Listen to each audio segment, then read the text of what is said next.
सोचो एक ऐसा लड़का जो पूरा दिन अकेला रहता है, गेमिंग करता है, कोई रियल फ्रेंड नहीं, बस उसकी बिल्ली ही उसकी दुनिया है, लेकिन वो भी उससे छीन ली जाती है जब उसका गुस्से वाला पापा उसे घर से निकाल देता है।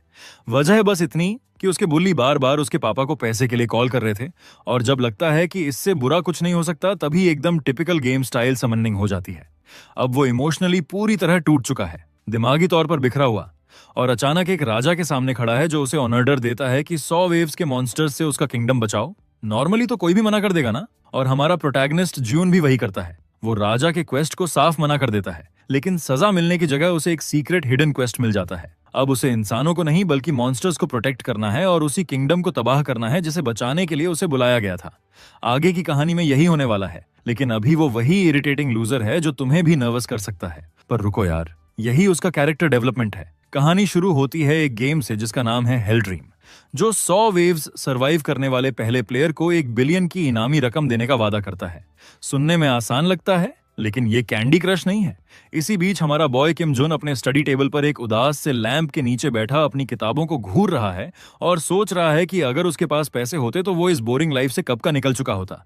लेकिन ज्यादा सिंपैथी मत फील करो, क्योंकि जून कोई गरीब साइड कैरेक्टर नहीं है। वो किम यूइसू का बेटा है जो एक रिस्पेक्टेड कांग्रेसमैन है और तीसरी बार इलेक्शन लड़ रहा है। अपनी ईमानदारी और पब्लिक सपोर्ट के लिए जाना जाता है।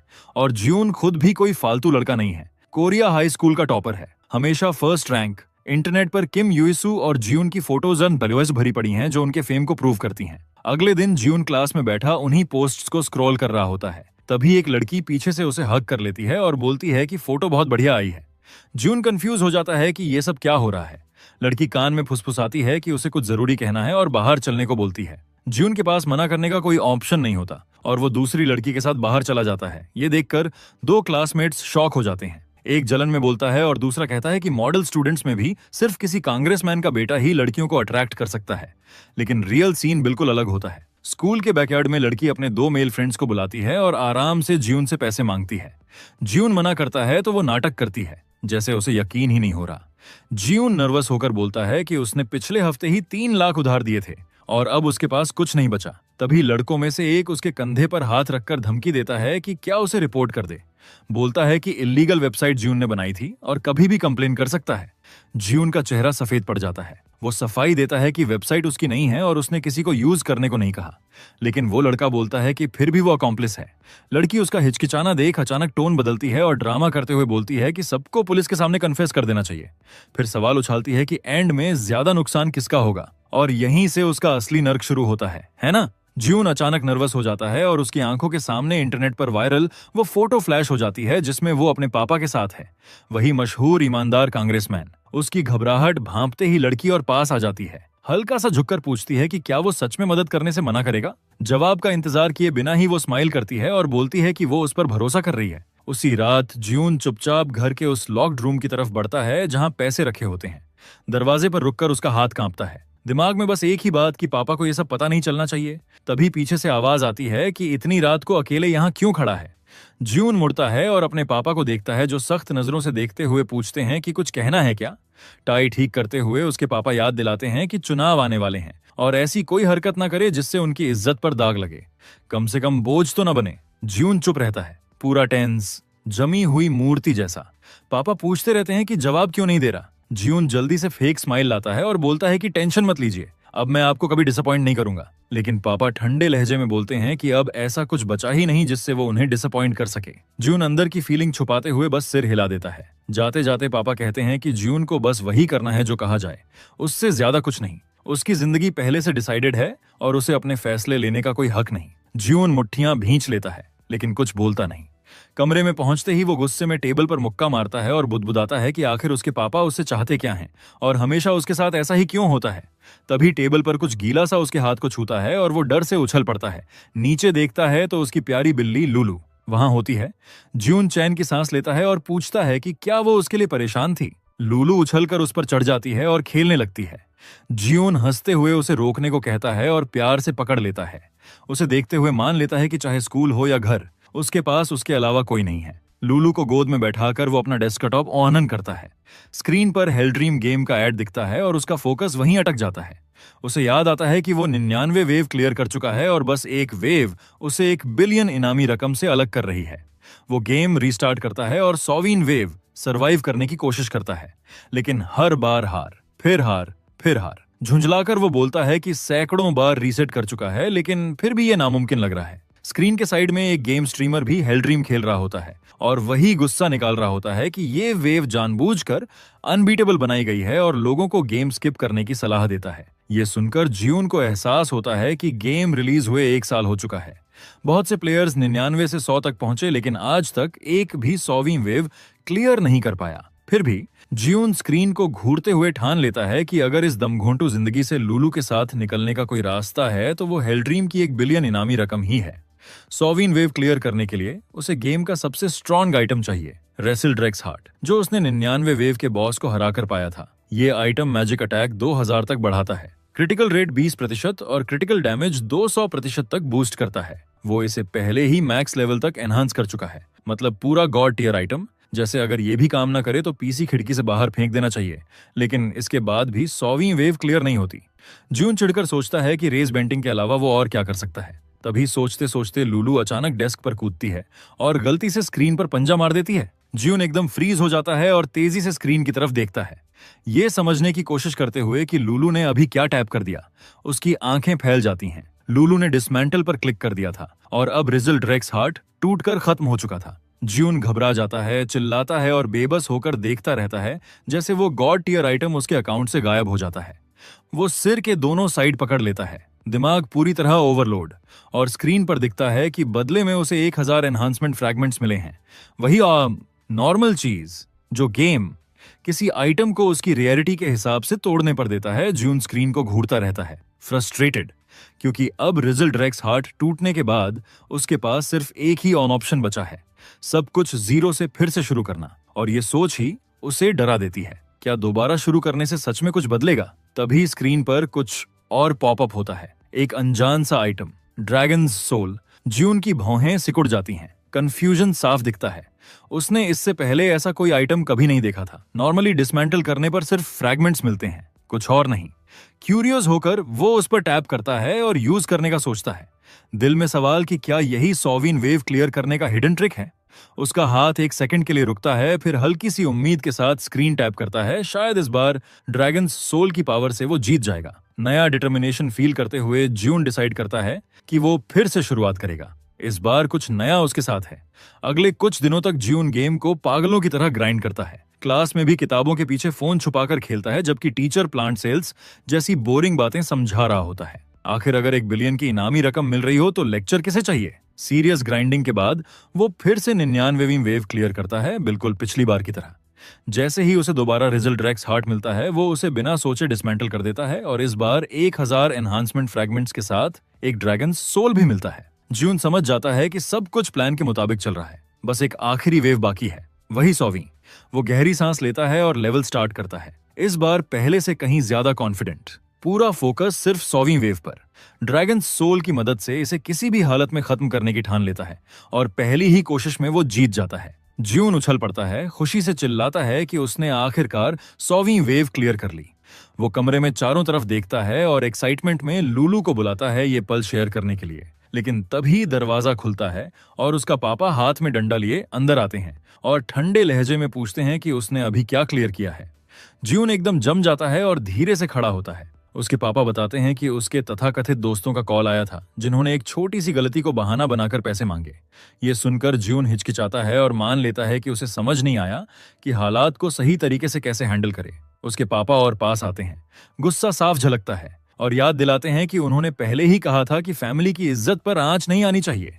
वो ज्यून को कॉलर से पकड़ लेते हैं। ज्यून सफाई देता है, माफी मांगता रहता है, लेकिन माफी बेकार जाती है। उसके पापा डंडे से मारना शुरू कर देते हैं, उसकी चीखों को इग्नोर करते हुए। ज्यून रुकने की भीख मांगता है, वादा करता है कि वो फिर कभी गलती नहीं करेगा, लेकिन मार रुकती नहीं। मारपीट के दौरान कमरे का सामान टूटने लगता है और वही डिवाइस जिससे उसने 100वीं वेव क्लियर की थी वो भी चकनाचूर हो जाता है। शुरू में ज्यून को उसका एहसास भी नहीं होता। वो बस अपने पापा को देखता रहता है। आंखों में बिना आवाज वाली निराशा, दिल में सोचता हुआ कि ये कितना पैथेटिक है और उसने ऐसा क्या किया था जो उसे ये सब झेलना पड़ रहा है। आखिरकार जब मार रुकती है तो ज्यून अपना चेहरा पोंछता है और कांपती आवाज में पूछता है कि क्या उन्होंने लुलू को देखा है। उसकी आवाज शांत रखने की कोशिश करती है लेकिन डर साफ होता है और उसका पापा गुस्से में ठंडा जवाब देता है कि ज्यून को अब लुलू की जरूरत नहीं है। ज्यून एक सेकंड के लिए पूरी तरह फ्रीज हो जाता है, दिमाग सुन्न। फिर धीरे धीरे शौक की जगह गुस्सा लेने लगता है और वो मन ही मन बुदबुदाता है कि क्या ये सच में सही है। वो बिना पलक झपकाए सीधे अपने पापा को घूरता है। उसके पापा वही ठंडी नजर बनाए रखते हैं और पूछते हैं कि अपने बाप के सामने ऐसा चेहरा क्यों बना रहा है। जून कोई जवाब नहीं देता, बस वही सवाल दोहराता है कि लुलू कहाँ है। उसके पापा अजीब सी क्रूर शांति के साथ बोलते हैं कि शायद अब वो उसकी मरी हुई मां के साथ होगी। वो शब्द पढ़ते ही ज्यून का शरीर अकड़ जाता है, दिमाग एक पल के लिए ब्लैंक और फिर गुस्सा फट पड़ता है। वो बार बार लुलू का नाम चिल्लाने लगता है जैसे उसके पास याद रखने के लिए वही आखिरी चीज हो। लेकिन उसके पापा बस हंसते हैं और पास आकर ज्यून के गाल पर हाथ रखते हैं। बोलते हैं कि उसे बस वही जिंदगी जीनी है जो उसे बताई जाए। अगर वो ऑनबीडेंट रहा तो उसे सब मिलेगा, पैसा, इज्जत, एक परफेक्ट लाइफ। यहां तक कि वो कहते हैं कि उन्हें भरोसा है कि ज्यून अब उन्हें फिर से डिसअपॉइंट नहीं करेगा। ये सुनकर ज्यून अपनी मुट्ठियां भींच लेता है। ऊपर देखकर चुपचाप सोचता है कि वो इस सब से कितना नफरत करता है, कि वो ऐसी जिंदगी और नहीं झेल सकता जो हर दिन सजा जैसी लगती है। उसके पापा डंडा जमीन पर गिराते हैं और कमरे से बाहर चले जाते हैं। ज्यून अकेला रह जाता है। वो फर्श पर गिर जाता है और छत को घूरते हुए फूट फूट कर रोने लगता है। लुलू का ख्याल और अपनी बेबसी उसे अंदर से तोड़ देती है। तभी उसके टूटे हुए डिवाइस से एक आवाज गूंजती है जो उसे नाइट डिफेंस क्लियर करने वाला पहला प्लेयर बनने पर बधाई देती है। लेकिन ज्यून कोई रिएक्शन नहीं देता, रोता रहता है क्योंकि अब कुछ भी मायने नहीं रखता। भागने की कोई वजह नहीं बची। अचानक उसी डिवाइस से एक और आवाज आती है जो अनाउंस करती है कि ज्यून को उस दुनिया में इनवाइट किया जा रहा है जहां गेम का ओनर मौजूद है। एक अजीब सी रोशनी कमरे में भर जाती है और उसे लपेटने लगती है। सोचने का मौका मिले उससे पहले ही वो टेलीपोर्ट हो जाता है। जब आंख खुलती है तो वो खुद को एक किले जैसे स्ट्रक्चर में पाता है जहां चारों तरफ शॉक्ड वॉरियर्स और लोग खड़े हैं। सब उसे हैरानी से देखते हैं और अनाउंस करते हैं कि जो उन्हें बचाने वाला है वो आखिरकार आ चुका है। भीड़ जोर जोर से चीयर करने लगती है और बोलती है कि लेजेंडरी नाइट आ गया है। ज्यून चारों तरफ देखता है, कंफ्यूज, जैसे बिना स्क्रिप्ट पढ़े किसी मूवी के बीच में आ गया हो। सब उसे मेन कैरेक्टर की तरह ट्रीट कर रहे होते हैं। तभी वो छत की तरफ देखता है और कुछ अजीब नोटिस करता है। उसकी आंखें सूखी हैं, कोई आंसू नहीं। वो खुद पर फोकस करता है और समझता है कि उसकी सारी इमोशंस जैसे रीसेट हो गई हों। तभी किंग गला साफ करता है और ज्यून को देखकर बोलता है कि क्या वही सच में वो लेजेंडरी नाइट है जो उनके किंगडम को प्रोटेक्ट करेगा। ज्यून किंग को घूरता है और उसे अजीब सा फेमिलियर फील होता है। वो आवाज, वो चेहरा, सब जाना पहचाना लगता है। तभी दिमाग में क्लिक होता है और उसे हेल्स ड्रीम गेम का एक कटसीन याद आ जाता है। ये पूरा सीन बिल्कुल वैसा ही है। किंग खुद को बैरिस जोडिया थर्ड इंट्रोड्यूस करता है, जो जोडिया किंगडम का रूलर है।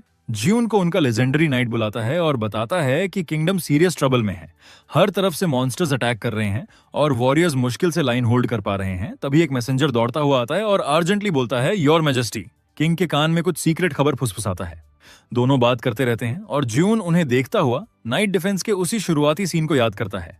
हर चीज बिल्कुल गेम जैसी। मैसेज सुनने के बाद किंग सीरियस चेहरे के साथ ज्यून की तरफ मुड़ता है। किंग बोलता है कि हालात अब अर्जेंट हो चुके हैं और सब कुछ समझाने का टाइम नहीं है। इसलिए बिना देर किए वो ऑफिशियली ज्यून को नाइट कमांडर बनने का ऑर्डर देता है और किंगडम को प्रोटेक्ट करने को कहता है। तभी ज्यून के सामने एक नीली स्क्रीन पॉपअप होती है जो उससे फैक्शन चुनने को कहती है और पूछती है कि क्या वो किंग के प्रपोजल को एक्सेप्ट करता है या नहीं। दो ऑप्शन चमकते हैं, एक्सेप्ट या डिक्लाइन। ज्यून जमीन पर पैर टिकाकर बोलता है कि उसे नहीं पता ये सपना है या रियलिटी। लेकिन सब लोग ध्यान से सुन लें क्योंकि वो ये बात सिर्फ एक बार कहेगा। फिर वो साफ बोल देता है कि उसे अब 1 बिलियन की जरूरत नहीं है। ये कहते ही उसकी यादों का सैलाब टूट पड़ता है। वो सारे दिन याद आते हैं जब उसने पागलों की तरह गेम ग्राइंड किया था और वो पल भी जब वो लुलू के साथ खेलते हुए सच में खुश था, जो अब इस दुनिया में नहीं है। इस बार वो और ठंडे लहजे में दोहराता है कि उसे सच में उस पैसे की जरूरत नहीं है। ये सुनकर भीड़ कंफ्यूज हो जाती है। लोग आपस में बुदबुदाने लगते हैं कि ये 1 बिलियन क्या होता है। कुछ तो ये भी फुसफुसाते हैं कि जिसे लेजेंडरी नाइट कहा जा रहा है वो दिखने में थोड़ा सॉफ्ट और कमजोर सा लग रहा है। किंग भी भीड़ की तरह बोलता है कि वो नहीं समझ पा रहा कि ज्यून 1 बिलियन से क्या मतलब निकाल रहा है। फिर वो समझाता है कि अगर ज्यून नाइट कमांडर बनता है तो उसका काम किंगडम को इन्वेड करने वाले मॉन्स्टर्स से बचाना होगा।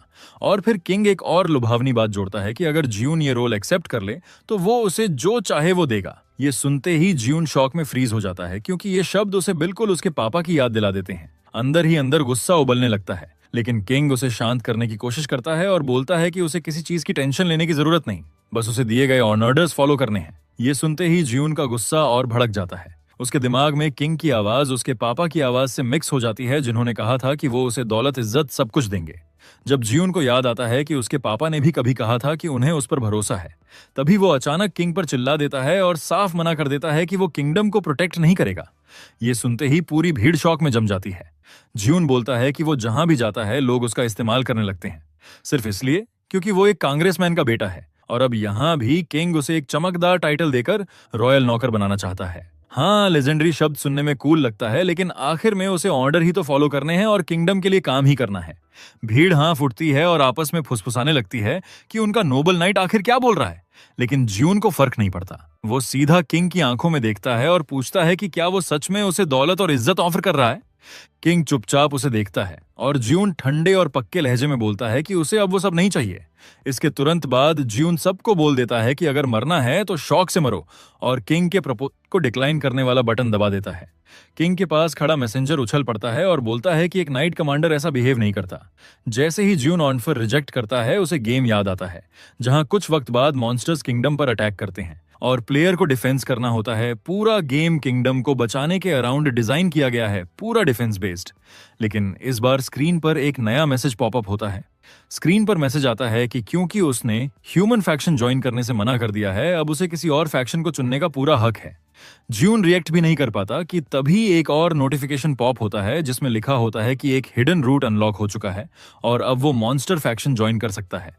ज्यून स्क्रीन को घूरता है, थोड़ा कंफ्यूज होकर इस अजीब से ऑप्शन के बारे में सोचते हुए। तभी उसे क्लिक होता है कि हेल्स ड्रीम जैसा जो पूरा डिफेंस स्टाइल गेम है, उसमें अगर वो मॉन्स्टर फैक्शन चुनेगा तो गेम अब डिफेंस नहीं रहेगा बल्कि ऑफेंस बन जाएगा। मतलब अब वो दीवारें बनाने वाला नहीं बल्कि तोड़ने वाला होगा। इससे पहले कि वो सब ठीक से प्रोसेस करे, किंग अचानक बोल उठता है कि हर चॉइस का एक कंसीक्वेंस होता है। सबकी नजरें ज्यून पर टिक जाती हैं और किंग ऐलान करता है कि ज्यून अब लेजेंडरी नाइट नहीं रहा। वो तेज नजरों से उसे देखते हुए उसे दुश्मन घोषित करता है, ऐसा इंसान जिसने किंग का अपमान किया और किंगडम और उसकी जनता को खतरे में डाला। जैसे ही वो ज्यून को एनिमी घोषित करता है, वैसे ही वो किले के सारे नाइट्स और वॉरियर्स को ऑर्डर देता है कि इससे पहले कि ये कुछ करे इसका सिर काट दो।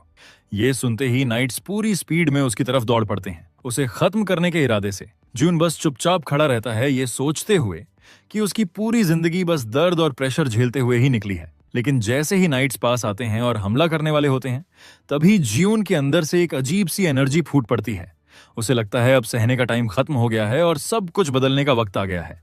उसी पल एक नोटिफिकेशन आता है कि फैक्शन सिलेक्शन पूरा हो चुका है और अब इस पल से ज्यून पर ह्यूमन लिमिट्स लागू नहीं होती। एक के बाद एक नोटिफिकेशंस आने लगते हैं कि अब इंसान उसे दुश्मन की तरह ट्रीट करेंगे, जबकि मॉन्स्टर्स उसमें इंटरेस्ट दिखाने लगेंगे। इतना ही नहीं, अब वो मॉन्स्टर्स के स्टैट्स देख सकता है और उनकी लैंग्वेज भी समझ सकता है। तभी एक मेजर नोटिफिकेशन आता है जिसमें साफ लिखा होता है कि मॉन्स्टर फैक्शन का मेन गोल है ह्यूमन फैक्शन को पूरी तरह तबाह करना। ज्यून ठंडी नजरों से किंग को देखता है, उसे लगता है जैसे अब अटैक करने की उसकी बारी है।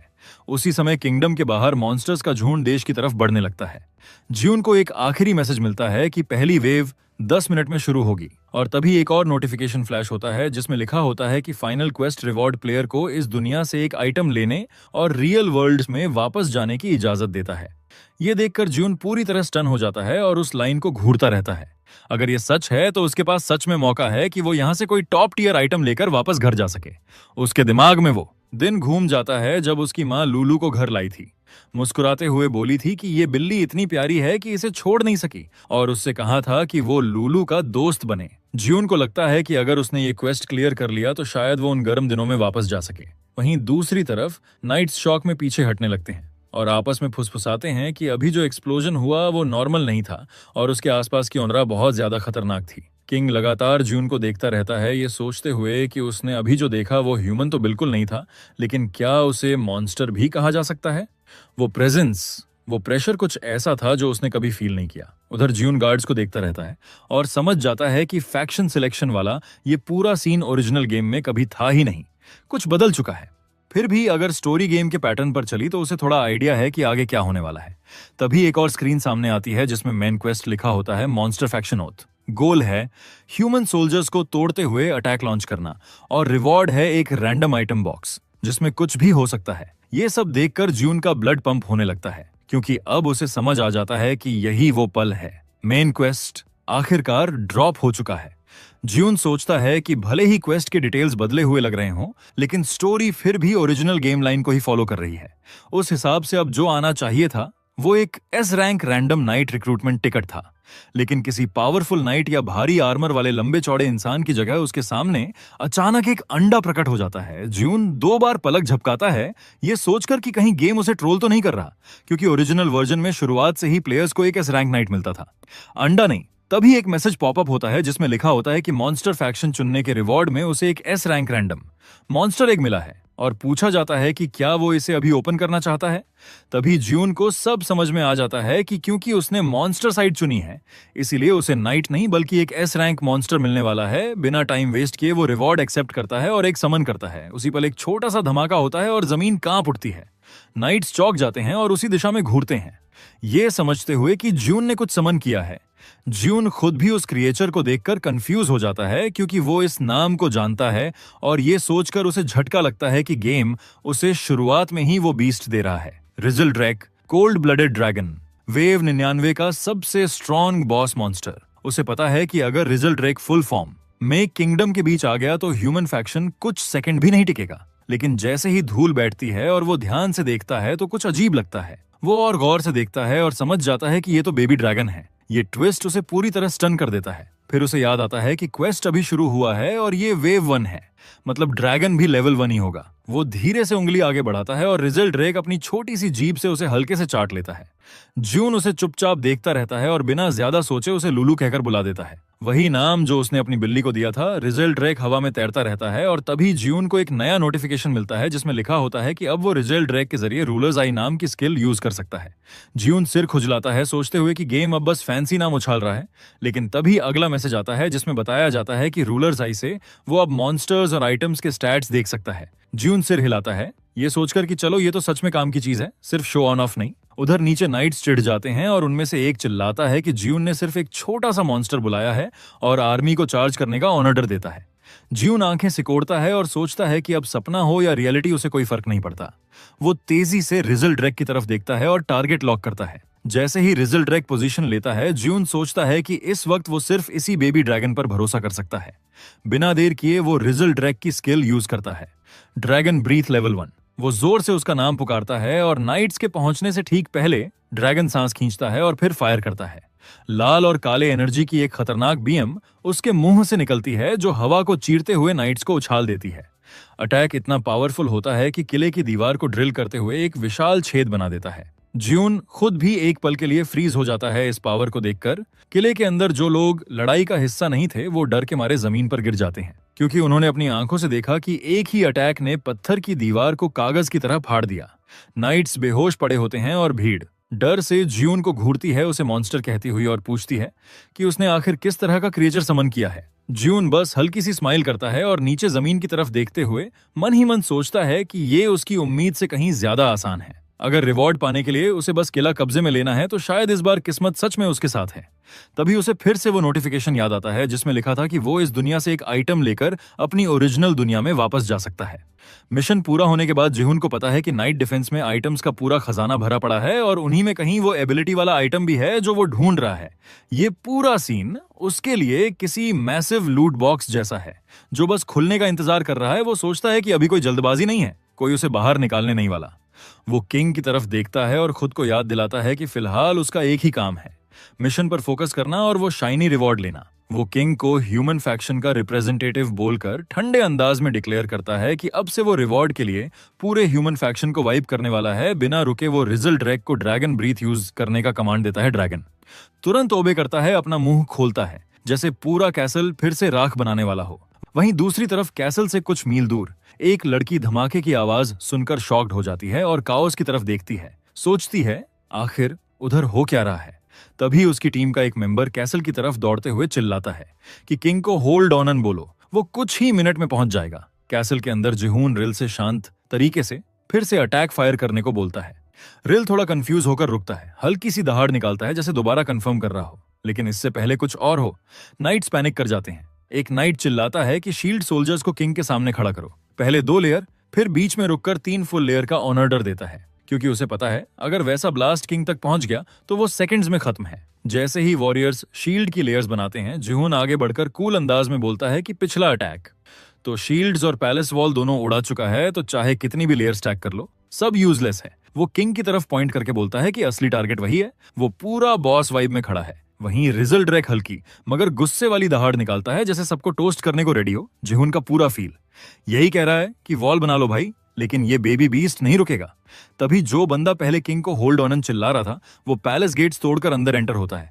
उधर शील्ड सोल्जर्स 4 फुल रो बना लेते हैं, लेकिन जिहुन जरा भी फ्लिंच नहीं करता। वो आराम से रोसेल ड्रैक को फिर से ड्रैगन ब्रीथ फायर करने को बोलता है। रिजल ड्रैक गहरी सांस लेता है, अटैक चार्ज करता है। सोल्जर्स खुद को हाइप करते हैं कि किंग को किसी भी हालत में प्रोटेक्ट करना है, लेकिन जब रिजल ड्रैक अटैक करता है तो कुछ नहीं निकलता, बस हवा का हल्का सा पफ। उसी पल पैलेस गेट खुलता है और नया आया बंदा स्माइल करते हुए अनाउंस करता है कि अब किंग सेफ है। लेकिन मैसेंजर और बाकी सब शॉक में फ्रीज हो जाते हैं, क्योंकि अटैक फेल हो गया। सब समझ जाते हैं कि ड्रैगन अटैक नहीं कर पाया। जिहुन उस बंदे को इग्नोर करके रिजल ड्रैक की तरफ कंफ्यूज होकर देखता है। उसे अनईजी फील होने लगता है। सोचता है शायद ये एनर्जी या माना की वजह से है। उसे याद आता है कि नाइट्स स्किल यूज करने पर माना लूज करते हैं। तब उसे क्लिक होता है कि मॉन्स्टर्स भी सेम होंगे। वो तुरंत अपने स्किल से रिजल ड्रैक का स्टेटस चेक करता है। ड्रैगन ब्रीथ मूव्स बॉडी के अंदर ब्लड एनर्जी को एम्पलीफाई करके बाहर निकालता है, लेकिन इसमें बहुत ज्यादा माना कंज्यूम होती है और माना खत्म होने पर डार्क सर्कल्स साइड इफेक्ट में दिखते हैं। ये देखकर जिहुन समझ जाता है कि अगर ड्रैगन ब्रीथ अब काम नहीं करेगा तो कुछ बेसिक ट्राई करना पड़ेगा। वो कैजुअली किंग की तरफ पॉइंट करता है और रिजल ड्रैक को बोलता है कि बस एक नॉर्मल अटैक फेंक दे। लेकिन पिछली बार की तरह ही रिजल ड्रैक एक छोटा सा हिट थूकने की कोशिश करता है और बुरी तरह फ्लॉप हो जाता है। जिहुन किंग की तरफ देखता है, वहीं रिजल ड्रैक आंखें बंद करके जमीन घूरने लगता है, बिल्कुल उस बच्चे की तरह जो अपनी क्रश के सामने कुछ बहुत एम्बैरसिंग कर बैठा हो। जिहुन ने सोचा था ये पूरा सीन एकदम केकवॉक होगा, लेकिन अब उसे लगने लगता है कि शायद उसके पास कोई ऑप्शन नहीं बचा सिवाय इसके कि कूलडाउन खत्म होने का वेट करे ताकि रिजल ड्रैक की माना फिर से फुल हो सके। तभी पैलेस गेट से एंटर हुआ आदमी आखिरकार बोलता है और पूछता है, क्या वही जून है जिहुन? गर्दन घुमाकर उसकी तरफ देखता है कंफ्यूज कि अचानक ये कौन बोल पड़ा। वो आदमी फिर पूछता है, क्या यही वो बेशर्म पंक है जिसने किंग को टारगेट करने की हिम्मत की? जिहुन चुप रहता है और उसे ध्यान से देखता है। उसे याद आता है कि नाइट डिफेंस में नाइट्स की रैंकिंग कैसे होती है। डी सबसे वीक, फिर CBA और आखिर में S रैंक जो एकदम एलीट होते हैं। वो उस आदमी को गौर से देखता है और समझ जाता है कि ये बंदा S रैंक है, सबसे स्ट्रॉन्ग वालों में से एक, और 12 जोडियक स्टार्स में शामिल है। उसका नाम एरीज है। एरीज जिहुन के सामने प्राउडली खड़ा होता है। तभी एक गार्ड शॉक में बुदबुदाता है कि किंगडम का सबसे स्ट्रॉन्ग नाइट एरीज आ गया है। एरीज किंग की तरफ देखकर पूछता है, क्या वो ठीक है? दूसरी तरफ जिहुन नर्वस फील करता है। उसे पता चल जाता है अब मामला सीरियस है। एरीज कोई छोटा मोटा नहीं है, ये बंदा बहुत ज्यादा ओवरपावर्ड है। तभी किंग बोलता है कि बैटल शुरू हो चुकी है और तुरंत एरीज को ऑर्डर देता है कि इस घुसपैठिए को खत्म कर दे जिसने पैलेस में एंटर करने की हिम्मत की बिना कुछ पूछे। एरीज तुरंत हामी भरता है और जिहुन से लड़ने को रेडी हो जाता है, लेकिन जिहुन के माथे से पसीना निकलने लगता है क्योंकि उसे एहसास होता है कि S रैंक नाइट का अचानक आ जाना उसके प्लान में था ही नहीं। वो अपने अगले मूव के बारे में तेजी से सोचता है क्योंकि एरीज से पंगा लेना मतलब सीधा अपनी जान गिव अवे करना।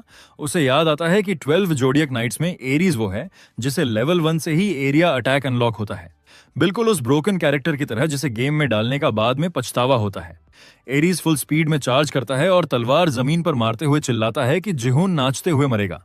जिहुन समझ जाता है ये बंदा नॉर्मल नहीं है, पावर और स्किल का गैप बहुत ज्यादा है। तभी एरीज फ्लेम वॉल एक्टिवेट करता है और पूरा इलाका आग में फट पड़ता है। आग सीधी लाइन में एरीज से निकलकर सामने सब कुछ जला देती है। चारों तरफ काउस मच जाता है। सोल्जर्स और गार्ड्स दर्द से चिल्लाने लगते हैं, उनके हाथ जलने लगते हैं और वो रोते हुए पूछते हैं कि जिहुन की जगह उन्हें क्यों रोस्ट किया जा रहा है।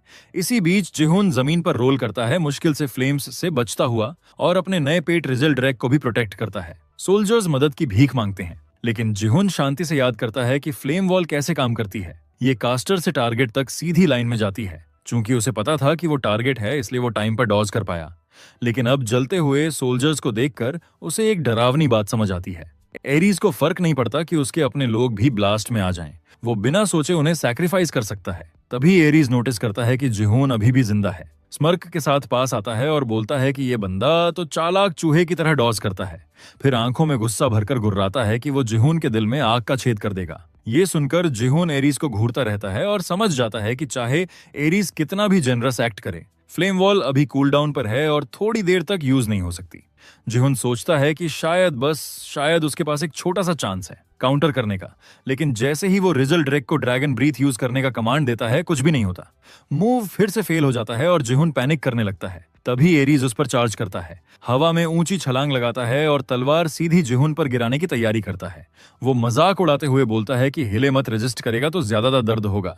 जिहुन शॉक में ऊपर देखता है, दिमाग पूरी स्पीड में चलाता हुआ किसी भी तरह बचने का रास्ता ढूंढने की कोशिश करता है। उसे पूरा भरोसा है कि एरीज को हराने का कोई ना कोई तरीका जरूर होगा, क्योंकि इतना सब हो जाने के बाद ये लड़ाई किसी बोरिंग एंडिंग पर खत्म नहीं हो सकती। तभी अचानक एक सिस्टम नोटिफिकेशन पॉप होता है जो जिहुन को बताता है कि उसका एक मेन क्वेस्ट रिवॉर्ड अभी तक क्लेम नहीं हुआ है। नोटिफिकेशन में लिखा होता है कि उसे एक रैंडम लूट बॉक्स मिला है और पूछा जाता है क्या वो अभी क्लेम करना चाहता है। जिहुन पूरी तरह सन्न रह जाता है और सोचता है कि उसने इतनी बड़ी चीज पहले नोटिस कैसे नहीं की। बिना एक सेकंड वेस्ट किए वो सिस्टम पर चिल्लाता है कि जल्दी करो और अभी के अभी दे दो। तभी उसके सामने एक अजीब सी चमक उभरती है और एरीज भी एक पल के लिए साइलेंट हो जाता है। उसे लगता है जिहुन ने कोई समनिंग मैजिक एक्टिवेट कर दिया है। एरीज के अटैक करने से पहले ही जिहुन के सामने एक बॉक्स मटेरियलाइज होता है और स्लो मोशन में खुलने लगता है। बॉक्स के अंदर से एक हथियार बाहर आने लगता है और जिहुन शॉक में उसे घूरता रहता है, क्योंकि उसे समझ ही नहीं आता कि ये किस टाइप का हथियार है। उसी पल वो रूलर्स आई एक्टिवेट करता है और तुरंत वो हथियार उसके सामने पूरी तरह फॉर्म ले लेता है। रूलर्स आई की मदद से सिस्टम उसे उस हथियार की पूरी डिटेल देता है। वो एक तलवार है, नाम है हेलब्रिंगर। और भाई ये मजाक नहीं कर रही, ये एक एस रैंक हथियार है जिसमें मैजिक अटैक बूस्ट +9 है। जिहुन आगे पढ़ता है और सिस्टम मैसेज कहता है कि हेलब्रिंगर अराजकता और विनाश की तलवार है और एक दिन ये सच में नर्क को इस दुनिया में ले आएगी। ये पढ़ते ही जिहुन फ्रीज हो जाता है। उसे यकीन नहीं होता कि उसने अपने पहले ही रैंडम बॉक्स से एक एस रैंक तलवार निकाल ली है।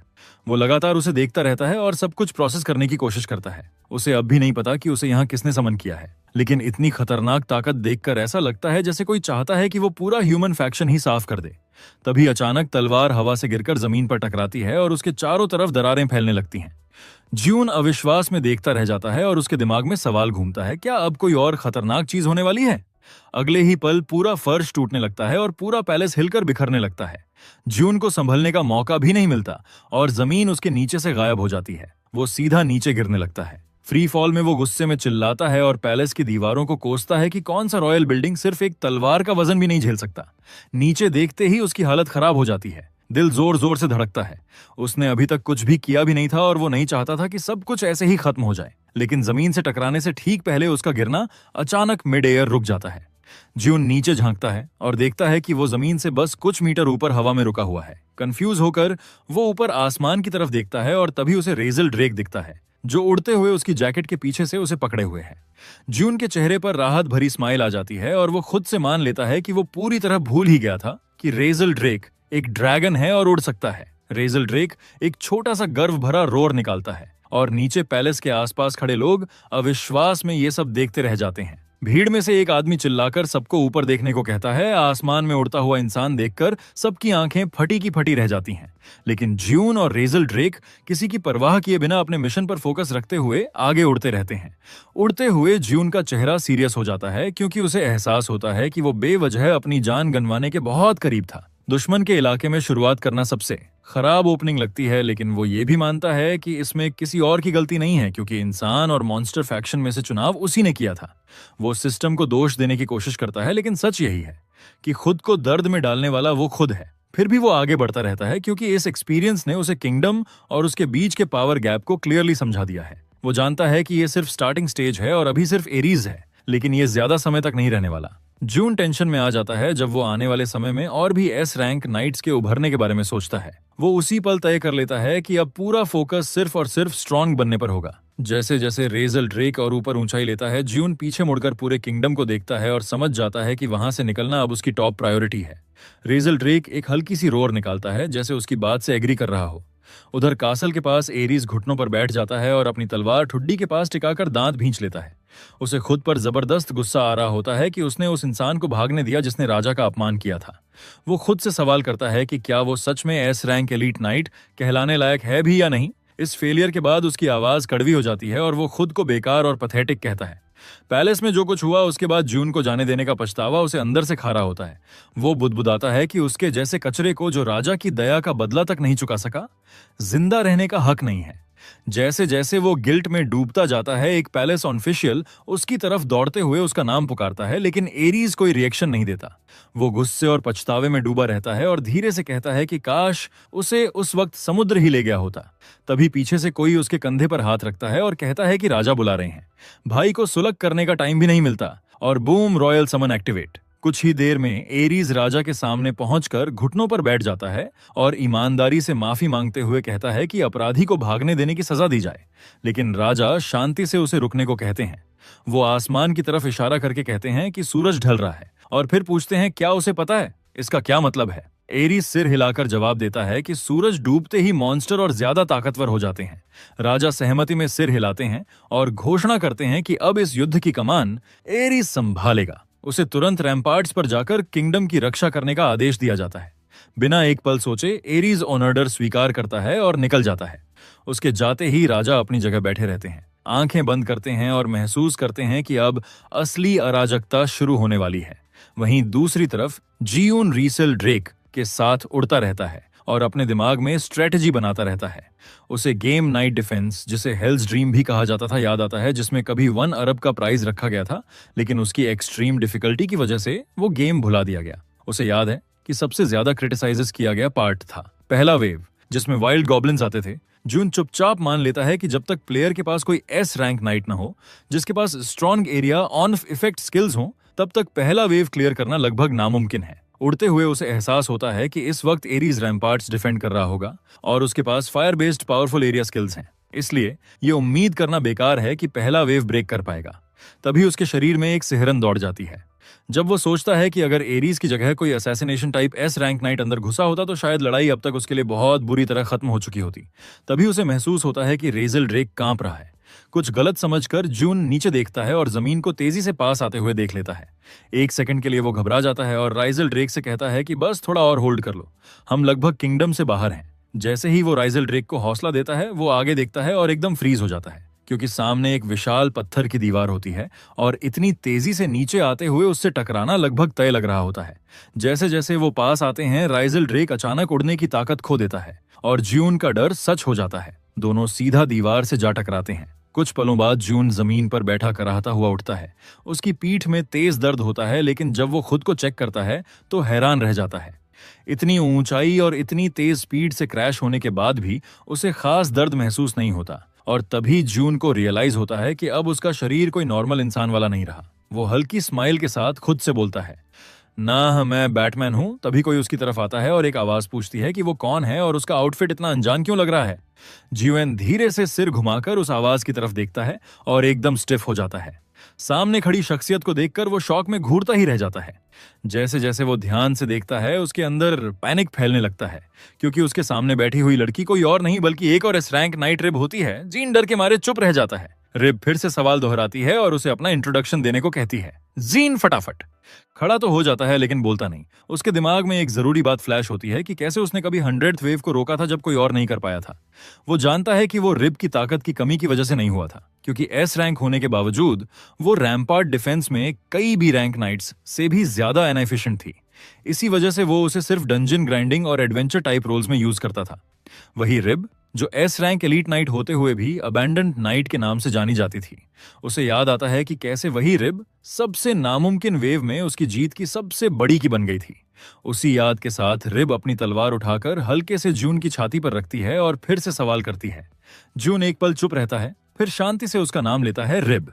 ये सुनकर रिब कंफ्यूज हो जाती है, क्योंकि कोई अनजान इंसान उसका नाम कैसे जान सकता है। वो पूछती है, क्या वो उसे जानता है? जून सीरियस होकर कहता है कि वो उसे बहुत अच्छे से जानता है और उसे उसकी असली वैल्यू समझने में सैकड़ों फेलियर लगे थे। रिब भौहें सिकोड़कर पूछती है कि वो वैल्यू से क्या मतलब ले रहा है। जून कुछ नहीं बोलता, क्योंकि अंदर ही अंदर वो जानता है कि पहले वही उसकी विनिंग प्लान का दिल थी, लेकिन अब फैक्शंस बदल चुके हैं और वही रिब उसके रास्ते की पहली दीवार है जिसे उसे मैप से हटाना होगा। सीधा सा मतलब उसकी एक्स MVP अब उसका पहला टारगेट है। उधर किंगडम की दीवारों के बाहर एक विशाल गॉब्लिन आर्मी चार्ज करना शुरू कर देती है।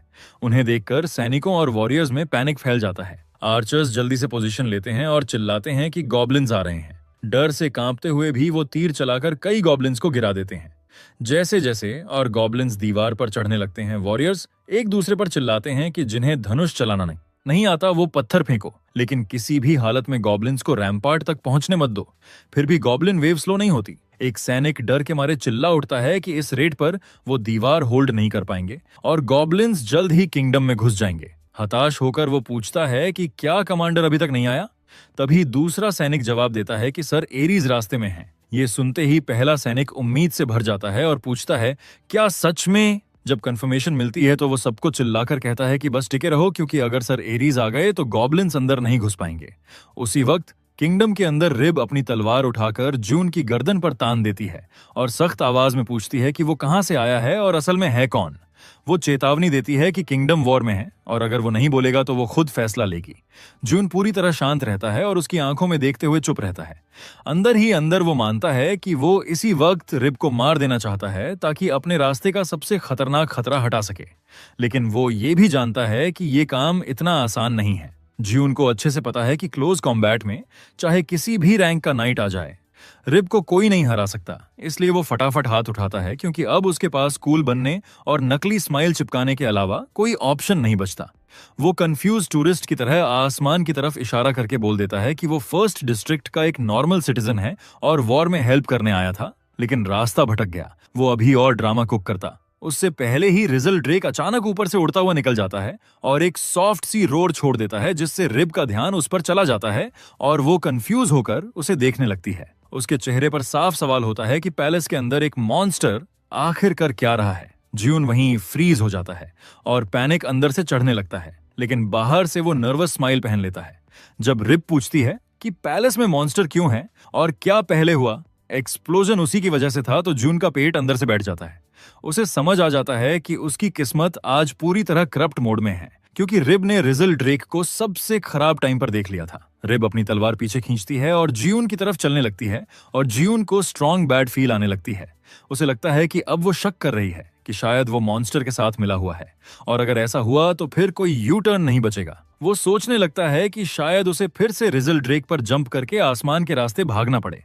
जैसे जैसे रिब पास आती है, जून को याद आता है कि उसके पास कोई रेंज अटैक नहीं है, तो शायद एक छोटा सा चांस अभी भी है। लेकिन अगले ही पल डर और गहरा हो जाता है और वो खुद मान लेता है कि भागना नामुमकिन है, क्योंकि रिब उसे 1 सेकंड में पकड़कर खत्म कर देगी। लेकिन तभी अटैक करने के बजाय रिब उसके पास से सीधा आगे निकल जाती है और जाकर रिजल ड्रेक के सामने रुकती है। वो कहती है कि अब उसे पूरा सिचुएशन समझ आ गया है। जून शॉक में पूछ बैठता है, क्या वो सीरियस है? रिब सिर हिलाती है और जून और भी कंफ्यूज होकर पूछता है कि फिर वो उसके पीछे क्यों आ गई थी। रिब शांत आवाज में बताती है कि उसने पहले गलत समझ लिया था, क्योंकि अब उसे एहसास हुआ है कि जून तो बस एक बेगुनाह सिटीजन है और असल में मॉन्स्टर ही उसे पैलेस में चेज कर रहा था। वो कहती है कि अब उसकी ड्यूटी है उसकी रक्षा करना। ये सुनकर रिजल ड्रेक कंफ्यूज होकर बेबी ड्रैगन जैसी सॉफ्ट रोर करता है। जून जबरदस्ती की शीपिश स्माइल देता है। तभी रिब अचानक हाथ बढ़ाकर उस पर अटैक करने की कोशिश करती है, लेकिन रिजल ड्रेक अभी भी बेबी ड्रैगन होता है, इसलिए अजीब सा रिएक्ट करता है और हल्के से उसकी तलवार टैप कर देता है। थोड़ा सा दर्द होता है और वो हल्की कराह निकालता है। ये सब देखकर जून अंदर से सुपर अजीब महसूस करता है, क्योंकि ये सच में रिब की रियल पर्सनैलिटी लगती है। तभी अचानक पैलेस के पास जोरदार धमाका होता है। रिब तुरंत अलर्ट होकर तलवार पकड़ लेती है और उस दिशा में देखने लगती है। उसी पल जून चुपचाप उलटी दिशा की तरफ इशारा करता है और रिजल ड्रेक से फुसफुसाकर भागने का सिग्नल देता है। रिब उन पर ध्यान नहीं देती और जून इस मौके का पूरा फायदा उठाकर निकल लेता है उधर रिब किंगडम के मेन गेट की तरफ। बढ़ती है जहां सैनिक आपस में शोर मचाते हुए हालात संभालने की कोशिश कर रहे होते हैं।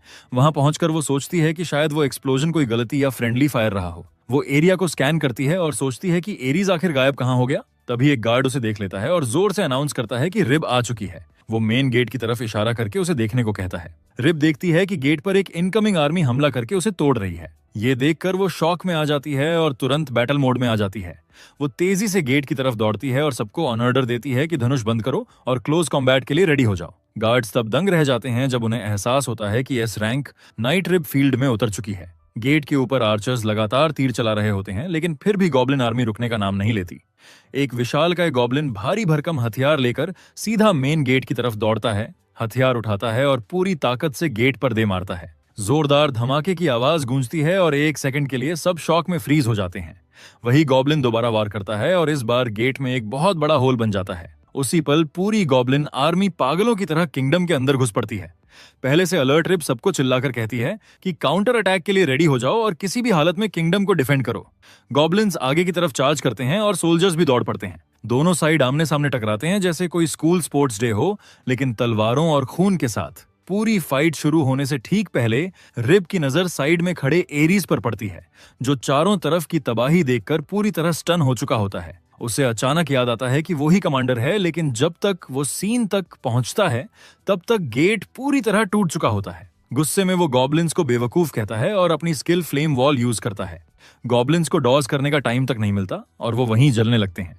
आधी से ज्यादा आर्मी पल भर में साफ हो जाती है और एरीज आराम से खड़ा होकर मॉन्स्टर्स से कहता है कि नाचते रहो जब तक उसका मूड ठीक नहीं हो जाता। उधर किंगडम के बाहर एक पहाड़ी से जियून सब कुछ देख रहा होता है।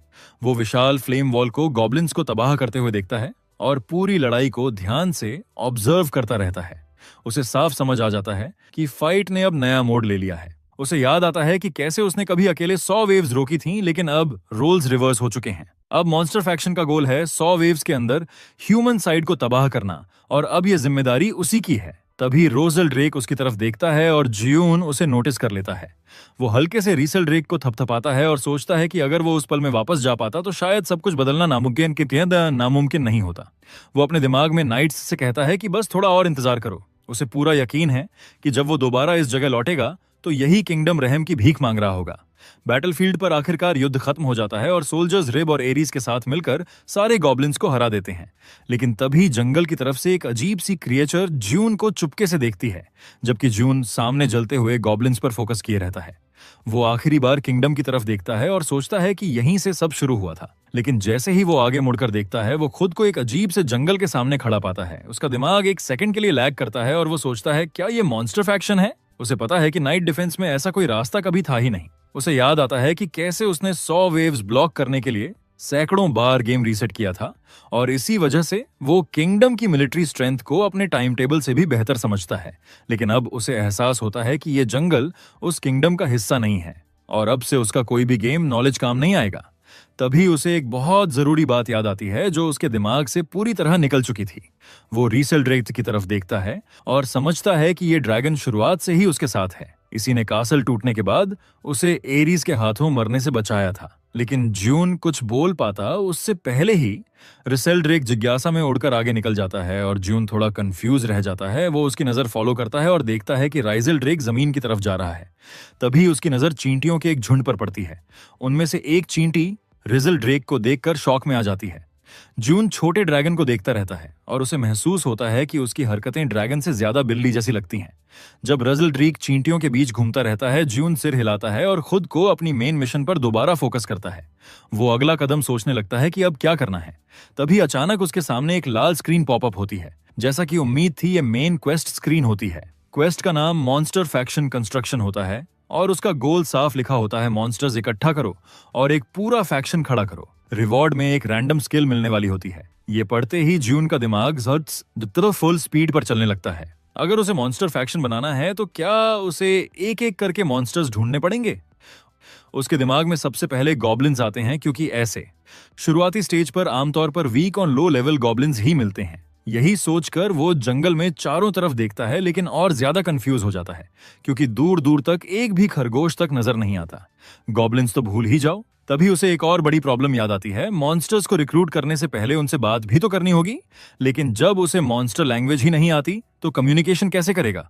तभी अचानक एक पेड़ की टहनी जैसी चीज सीधा उसके चेहरे की तरफ उड़ती है। उसका फोकस वहीं शिफ्ट होता है और अगले ही पल उसे झटका लगता है, क्योंकि वो चीज जरूरत से ज्यादा फास्ट होती है। जैसे ही वो उसकी गर्दन के पास पहुंचती है, एक आवाज सुनाई देती है जो उसे ह्यूमन कहकर मरने के लिए चिल्ला रही होती है। लेकिन टकराने से ठीक पहले उसकी जान बच जाती है। हिल चुका जून आंखें खोलता है और समझ जाता है कि ये कोई ऑब्जेक्ट नहीं था, बल्कि किसी ने सच में उस पर अटैक किया था। वो सामने खड़ी लड़की को देखता है और नोटिस करता है कि उसकी बांह हाई स्पीड की वजह से लकड़ी की टहनी जैसी लग रही थी। वो बाहर से बोल देता है कि क्या वो बीस्ट फोक है या फिर कोई रैबिट टाइप, क्योंकि उसके कान थोड़े खरगोश जैसे लग रहे हैं। ये सुनते ही लड़की भड़क जाती है और गुस्से में पूछती है कि वो उसे क्या समझ रहा है। जून जवाब देने ही वाला होता है कि वो और ज्यादा भड़क जाती है और चिल्लाकर पूछती है कि क्या उसे वो कोई क्यूट खरगोश लग रही है, और जोड़ती है कि अगर कुछ है तो वो लोमड़ी के ज्यादा करीब है। जून कंफ्यूज होकर बोल देता है कि उसने उसे क्यूट नहीं कहा था, बस रैबिट होने का अंदाजा लगाया था। ये सुनते ही लड़की और आग बबूला हो जाती है और चिल्लाती है कि उसने साफ सुना था और वो बधिर नहीं है। वो चिल्लाती रहती है और जून उसे घूरते हुए कैजुअली सोचता है कि शायद वो व्हाइट फॉक्स हो। इस बार लड़की कुछ नहीं बोलती, लेकिन उसका एक्सप्रेशन बदल जाता है। जून फिर अंदाजा लगाता है कि शायद वो आर्कटिक फॉक्स है। लड़की अब भी चुप रहती है और अचानक आगे झुककर जून के शरीर को सूंघने लगती है, जिससे वो पूरी तरह ऑफ गार्ड पकड़ा जाता है। ये देखकर जून और ज्यादा कंफ्यूज हो जाता है। लड़की लगातार उसे सूंघती रहती है और जून उसे ढंग से बिहेव करने को कहता है और पूछता है कि आखिर वो कर क्या रही है, लेकिन वो रुकती नहीं। कुछ पल बाद वो अचानक बोलती है कि अजीब है, ये दिखता तो इंसान जैसा है लेकिन खुशबू मॉन्स्टर जैसी आ रही है। वो खुद से सवाल करने लगती है कि ऐसा क्यों है। जून आंखें झपकाकर पूछता है कि क्या सच में उससे मॉन्स्टर जैसी स्मेल आ रही है। तभी उसके सामने एक सिस्टम नोटिफिकेशन पॉप होता है जिसमें लिखा होता है कि उसकी 2 पैसिव स्किल्स अब परमानेंटली एक्टिवेट हो चुकी हैं। पहली स्किल कम्युनिकेशन मॉन्स्टर होती है, जिससे वो आसानी से मॉन्स्टर्स से बात कर सकता है, और दूसरी होती है लाइकेबल मॉन्स्टर, जिससे अनजान मॉन्स्टर्स उससे जल्दी इंप्रेस हो जाते हैं। ये देखकर जून सरप्राइज में खुद से बुदबुदाता है कि अब वो मॉन्स्टर्स से कम्युनिकेट कर पाएगा। ये देखकर लड़की और ज्यादा कंफ्यूज हो जाती है कि वो खुद से बातें क्यों कर रहा है। वो आगे बढ़कर उसे उंगली से पॉइंट करती है जैसे वो कोई क्रिमिनल हो। उसका नुकीला नाखून उसके मुंह के बिल्कुल पास रुकता है और जून नर्वस हो जाता है। वो सख्त आवाज में पूछती है कि वो असल में है कौन, और जून जवाब देने की कोशिश करता है लेकिन डर और उलझन की वजह से हकलाने लगता है। जून का दिमाग पूरी स्पीड में दौड़ने लगता है। अगर लाइकेबल मॉन्स्टर स्किल एक्टिव है तो फिर ये लड़की अब तक इतनी एग्रेसिव क्यों बिहेव कर रही है। तभी अचानक एक रस्सी उसके मुंह के पास से तेजी से गुजरती है, बस छूते छूते बचती है। जून वहीं फ्रीज हो जाता है और शॉक में उस दिशा में देखता है जहां से वो आई थी। सामने 3 आदमी चलते हुए आ रहे होते हैं। उनमें से एक के हाथ में अजीब सा हथियार होता है जो धनुष जैसा दिखता है, और साफ समझ आ जाता है कि रस्सी वहीं से शूट हुई थी। वो आदमी खुशी से चिल्लाता है कि आखिरकार एक पकड़ लिया। जून उन्हें घूरता रह जाता है और अंदर ही अंदर सोचता है, ब्रदर, ये लोग पैलेस के बाहर भी थे, कहाँ छुपे हुए थे भाई। उसके दिमाग में शक आता है कि शायद ये लोग किसी बैंडिट टाइप गैंग से हैं। तभी लड़की गुस्से में चिल्लाती है कि जून आखिर इंसान ही निकला। वो उठने की कोशिश करती है और जून उसकी टांग की तरफ देखता है जहां तीर लगा हुआ होता है। चोट के बावजूद वो खड़ी होने की कोशिश करती है। दांत भींचकर वो जून से पूछती है कि क्या ये सब उसी की प्लानिंग थी बाकी इंसानों के साथ। उसकी नजर जून पर टिकी होती है और वो खुद से सवाल करती है कि आखिर उनका पीछा क्यों किया जा रहा है और ये लोग चाहते क्या हैं। जून तुरंत खुद को डिफेंड करने की कोशिश करता है और कहता है कि वो इंसान नहीं है और ये सब एक बहुत बड़ा मिसअंडरस्टैंडिंग है। लेकिन इससे पहले कि वो आगे कुछ बोले, बूढ़ा आदमी रस्सी अपने जवान और ताकतवर साथी की तरफ उछाल देता है। वो भारी आदमी रस्सी पकड़ते हुए बोलता है कि बात करते रहो, मैं इसे खींचता हूं। जैसे ही वो खींचता है, लड़की हवा में घिसटती चली जाती है और कसती रस्सी की वजह से दर्द में चीख पड़ती है। वो आदमी उसे अपनी तरफ खींचकर कॉलर से पकड़ लेता है और सोचता है कि अब तो गेम ओवर है। जून ये सब देखकर सुन्न खड़ा रह जाता है, लेकिन तभी लड़की हवा में खुद को स्टेबल करती है और बिना 1 सेकंड गंवाए उसके सिर के साइड में एकदम क्लीन किक मार देती है। जून शॉक में खड़ी रह जाती है जब देखती है कि छोटी सी और पहले से घायल बीस्ट गर्ल ने एक ही किक में एक बहुत बड़े आदमी को नॉकआउट कर दिया। लेकिन वो मोमेंट ज्यादा देर नहीं टिकता, क्योंकि खून ज्यादा बहने की वजह से लड़की भी वहीं गिर जाती है। ये देखकर बूढ़ा आदमी गुस्से में आग बबूला हो जाता है और उसे लात मारते हुए चिल्लाता है कि एक बीस्ट को इंसान पर हाथ उठाने की हिम्मत कैसे हुई, और अब चुपचाप हार मान ले, क्योंकि अब वो किसी से भी फाइट नहीं कर सकती। चारों तरफ पूरा सीन क्योस बन जाता है। बड़ा आदमी सिर पकड़कर उठता है और अभी भी कंफ्यूज रहता है। वहीं जीहुन सब देख रहा होता है और उसके दिमाग में सवाल घूमते हैं कि अगर वो खुद भी एक मॉन्स्टर है तो फिर इस मॉन्स्टर के साथ ऐसा ट्रीटमेंट क्यों हो रहा है। तभी ग्रुप का तीसरा आदमी जीहुन को ह्योंगी कहकर बुलाता है और पूछता है कि सब ठीक है या नहीं। वो कैजुअली बोलता है कि ये एरिया डेंजरस है, क्योंकि यहाँ अक्सर बीस्ट फोक दिख जाते हैं, और सोचता है कि जीहुन यह से यहाँ अकेला क्या कर रहा है। तभी सबका ध्यान फिर से बूढ़े आदमी की तरफ जाता है जो लड़की को मार रहा होता है, जबकि वो मॉन्स्टर लैंग्वेज में कुछ समझाने की कोशिश करती है। इंसानों को कुछ समझ नहीं आता और गुस्से में बूढ़ा आदमी बैट उठाता है। तभी जीहुन के पास खड़ा आदमी उसे रोक देता है और बोलता है कि उनकी टीम थोड़ी ज्यादा एग्रेसिव हो जाती है। फिर अचानक वही आदमी जीहुन पर इल्जाम लगाता है कि वो पहले इसी बीस्ट से बात कर रहा था और बिना किसी वार्निंग के उसके पेट में चाकू घोंप देता है। ब्लड बहने लगता है। जीहुन चाकू निकालकर फेंक देता है, लेकिन उसका शरीर जलने लगता है। आदमी ठंडे दिमाग से बोलता है कि टेंशन मत लो, वाइटल ऑनर्गन से बचा लिया है, लेकिन जहर लगा है और अब उसके पास सिर्फ 12 घंटे बचे हैं। फिर वो एक छोटा ट्यूब दिखाता है और बोलता है कि ये एंटीडोट है, लेकिन सिर्फ एक कंडीशन पर मिलेगा। जीहुन को फॉक्सडेन की लोकेशन ढूंढनी होगी, जो बीस्ट फोक का सीक्रेट विलेज है। जीहुन कंफ्यूज हो जाता है और पूछता है, व्हाट इज द टी? इतने में बीस्ट गर्ल मॉन्स्टर लैंग्वेज में बोलती है कि अगर उन्होंने विलेज दिखा दिया तो सब मर जाएंगे, और खुद को खत्म करने के लिए अपनी जीभ काटने की कोशिश करती है। लेकिन मस्कुलर आदमी उसका मुंह पकड़ लेता है। वो उसे बचाने के लिए खुद को कुर्बान करने को तैयार थी। ये देखकर जीहुन पूरी तरह हिल जाता है। लड़की पूरी ताकत से उसका हाथ काट लेती है, जबकि पास ही एक पेड़ के पीछे रिजल ड्रैक चुपचाप छुपकर सब कुछ देख रहा होता है। उसे अचानक इन लोगों के चेहरे के एक्सप्रेशन बिल्कुल वैसे ही लगते हैं। वही नकली मिठास, वही मतलब निकालने वाली नजर। और तभी उसे समझ आ जाता है कि ये सब झूठ है। इनकी बातों के पीछे कुछ डार्क छिपा हुआ है। लेकिन फिर वो जमीन की तरफ देखता है और सोचता है कि शायद अब इससे फर्क भी नहीं पड़ता। अगर वो इनकी बात मान ले तो शायद जिंदा रह जाए। उसे स्कूल के दिन याद आते हैं जब उसे बुली किया जाता था, लेकिन वही लड़की कभी कभी उसकी मदद कर देती थी। शायद इसलिए क्योंकि वो हमेशा उसे पैसे उधार दे देता था। उसे लगता है कि ये गैंग अभी उसे नहीं मारेगी, क्योंकि वो उनके काम का है। वो धीरे धीरे बीस्ट गर्ल की तरफ बढ़ता है और मन ही मन सोचता है कि वो यहां मर नहीं सकता, अभी नहीं। उसके सामने खड़े होकर वो मॉन्स्टर लैंग्वेज में उससे बोलता है कि वो उन्हें गांव तक ले जाएगा, और वादा करता है कि अगर सबको अनपरेड करेंगे तो किसी को नुकसान नहीं होगा। ये सुनते ही वो लोग सन्न रह जाते हैं, क्योंकि उन्हें एहसास होता है कि जीहुन सच में मॉन्स्टर लैंग्वेज बोल सकता है, बिल्कुल वैसे ही जैसा उनके सीनियर ने पहले कहा था। लड़की नजरें नीचे रखकर बोलती है कि जीहुन बाकी इंसानों से अलग महसूस होता है। वो ये भी कहती है कि शायद वो इंसानों को लेकर जरूरत से ज्यादा सतर्क हैं, लेकिन साथ ही ये भी बताती है कि उस गांव में 100 से ज्यादा बीस्ट फोक रहते हैं। ये कहने के बाद वो जीहुन की तरफ देखती है और सोचती है कि क्या वो सच में उस पर भरोसा कर सकती है। ये सुनते ही जून कुछ सेकंड के लिए ब्लैंक हो जाता है। आंखें चुराते हुए वो कहता है कि वो इंसानों की साइड पर नहीं है और उससे भरोसा करने को कहता है। वो जोड़ता है कि उसे भी वो लोग बहुत शेडी लगते हैं, बिल्कुल वैसे जैसे फुल प्राइस में एक्सपायर्ड बिस्किट बेचने वाले लोग। तभी जून की नजर अचानक ग्रुप लीडर की तरफ जाती है और वो देखता है कि रिजल ड्रेक चुपचाप उसके सिर के पीछे उड़ रहा है। उसी पल वो आदमी पूछता है कि जून ने ट्रांसलेट करना अचानक क्यों बंद कर दिया। जून अजीब महसूस करता है और जवाब देने की कोशिश करता है, लेकिन रेजल ड्रेक मुंह खोलकर अटैक करने को रेडी हो जाता है। जून रुक जाता है, अनश्योर, और लीडर को शक होने लगता है क्योंकि उसे जून का मूड अचानक बदला हुआ महसूस होता है। तभी ग्रुप का बूढ़ा आदमी रॉसल ड्रेक को देख लेता है और शॉक में आ जाता है। वो तुरंत उस तरफ इशारा करके लीडर को हटने के लिए चिल्लाता है और बोलता है कि उसके पीछे एक मॉन्स्टर है। लेकिन जैसे ही लीडर मुड़ता है, जून समझ जाता है कि अब डॉज करने का टाइम खत्म हो चुका है। वो चुपचाप रिसेल ड्रेक को ड्रैगन ब्रीथ यूज करने का कमांड देता है। उधर वो आदमी भी पैनिक कर जाता है और चिल्लाकर अपने साथियों से मदद मांगता है। लेकिन जैसे ही रिजल ड्रेक ड्रैगन ब्रीथ छोड़ता है, अटैक पूरी तरह मिस हो जाता है और उसकी पावर भी काफी वीक होती है। सायोन पूरी तरह स्टन रह जाता है। गैंग के लोग भी कंफ्यूज होकर घूरते रह जाते हैं कि अभी हुआ क्या था। यहां तक कि रेजल ड्रेक खुद भी हैरान होकर कंफ्यूज दहाड़ निकालता है।